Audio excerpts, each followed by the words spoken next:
ইলেকশনের মাস ঘোষণা করা হয়েছে এবং বলা হয়েছে যে ফেব্রুয়ারির প্রথমার্ধের ভিতরেই হবে। তো ফেব্রুয়ারি তো 28 দিনের মাস, মানে 14 তারিখের ভেতরে হওয়ার কথা।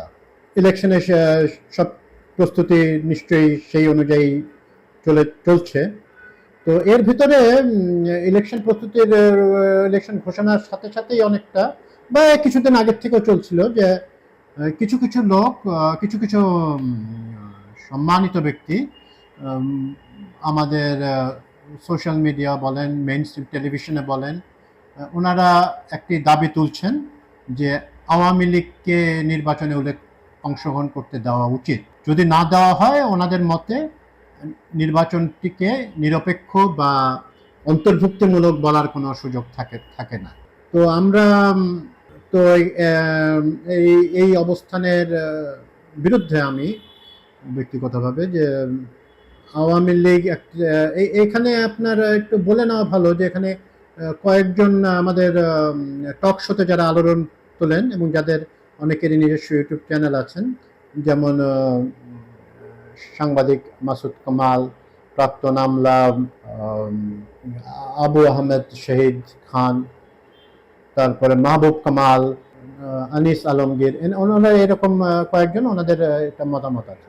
তো মতামত প্রকাশের সুযোগ স্বাধীনতা তো সবার আছে, ওনারা মনে করছেন। তবে আমি এটা মনে করি না যে আওয়ামী লীগকে ব্যান করলে, মানে ইলেকশনে অংশগ্রহণ করতে দিতেই হবে, না হলে নির্বাচনটাকে গ্রহণযোগ্যতা হারাবে।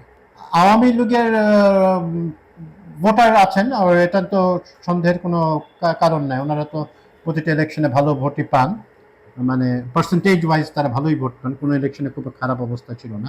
ইভেন 79 ইলেকশনেও তারা মোটামুটি ভালো পার্সেন্টেজ ভোট পেয়েছেন, সেখানকার পরিস্থিতি বিবেচনা করে, তখনকার পরিস্থিতি বিবেচনা করে। কিন্তু ভোটারদের ভোটিং রাইটস তো কেন কেড়ে নেওয়া হচ্ছে না। আওয়ামী লীগের কর্মকাণ্ড নিষিদ্ধ আছে, ততক্ষণ পর্যন্ত নিষিদ্ধ আছে যতক্ষণ পর্যন্ত ওনাদের বিরুদ্ধে সিরিয়াস সব মামলা, খুন, হত্যা, গুম, চুরি, মানে অর্থ পাচার ইত্যাদি মামলাগুলো নিষ্পত্তি না হচ্ছে। এবং এখন বাংলাদেশে আইন অনুযায়ী দলেরও বিচার করা যায়, এটা দলের বিচার করা যায়। তো আইন তার নিজস্ব গতিতে চলবে, এবং তখন যদি আওয়ামী লীগ প্রমাণিত হয় আওয়ামী লীগের নেতারা এর সাথে জড়িত ছিলেন না, বা দল হিসেবে আওয়ামী লীগ কোনো অন্যায় করেনি, তাহলে তারা পরবর্তী ইলেকশনে তারা দাঁড়াতে পারবে। আর এখন তো আওয়ামী লীগের অনেকে যারা দেশে আছেন, বেশিরভাগই তো পালিয়ে চলে গেছেন লেজ গুটিয়ে। তো যারা আছেন, তো এনারা বাংলাদেশে তো ইন্ডিপেন্ডেন্ট ভোট হচ্ছে, যেহেতু পিআর সিস্টেমে ভোট হচ্ছে না, তো আসন ভিত্তিক ভোট হচ্ছে, যার যার আসনে ওনারা দাঁড়ান না, কেউ তো রাস্তায় নামে না। সে 32 নম্বরের বাড়িটা যে ভেঙে দেওয়া হলো, ওনারা তো পরে কোনে কান্নাকাটি করছেন বা মানে অশ্রু বিসর্জন করেছেন, তো ওনারা তো কেউ দাঁড়াননি তো রাস্তায়।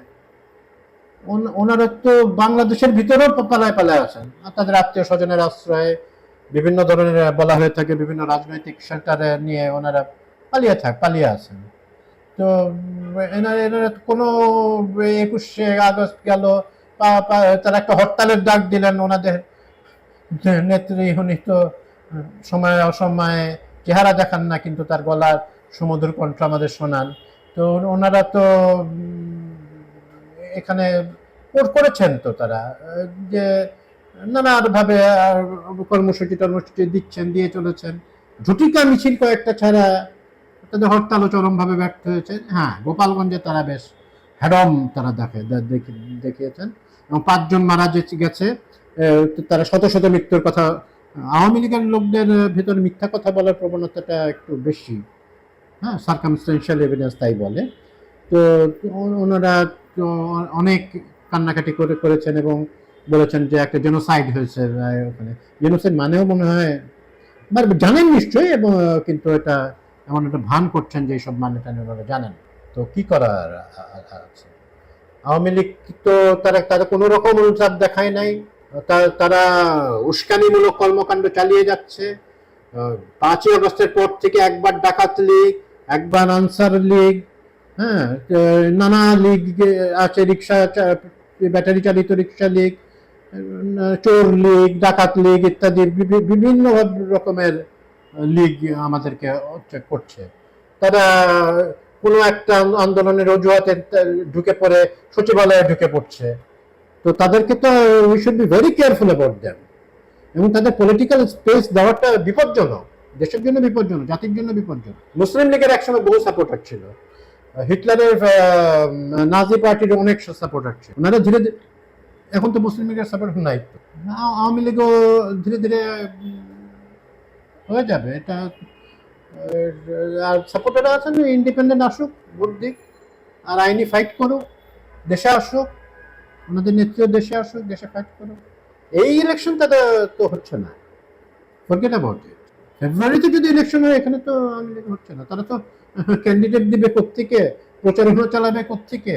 খুব আদর্শবাদী কথাবার্তা যে বলা হচ্ছে, হ্যাঁ নৌকা প্রতীক নাই কেন, আহা, নৌকা আমাদের দেশের বিপুল সংখ্যক মানুষের সেন্টিমেন্টে নৌকা জয় বাংলা স্লোগানগুলো এখন আর আমাদেরকে মানে আহত করে অনেক।